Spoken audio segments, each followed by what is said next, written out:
क्या आत्मा और परमात्मा दोनों एक ही है? आत्मा सो परमात्मा, यह तथ्य सर्वथा गलत है।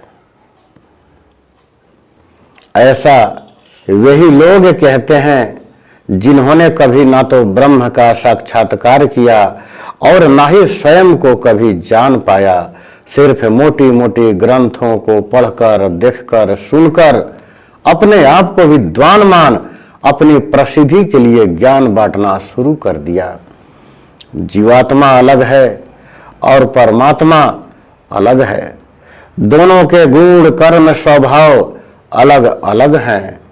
आत्मा के गुण इच्छा, द्वेष, प्रयत्न, सुख, दुख और ज्ञान है और परमात्मा के गुण सर्वज्ञ, सर्वशक्तिमान, सर्वव्यापक, निराकार और सच्चिदानंद स्वरूप है।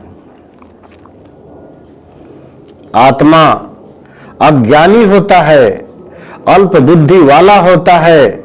वह त्रिगुणी माया के फांस में फंसकर नाना प्रकार के कर्म करके दुख और सुख को भोगता है। वह 84 के बंधनों में भी बंध जाता है। लेकिन परमात्मा सर्वज्ञ होता है।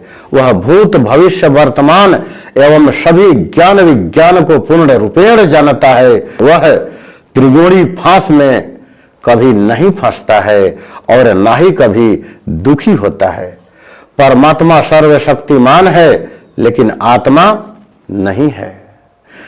परमात्मा सर्वव्यापक है लेकिन आत्मा सर्वव्यापक नहीं है, एक देशी है।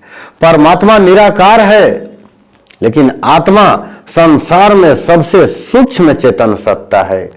परमात्मा सृष्टि की उत्पत्ति, धारण और प्रलय करता है। कर्मानुसार वह नया शरीर देता है लेकिन जीवात्मा संतान उत्पत्ति करता है, उनका पालन करता है, अनेक विध कर्म करता है।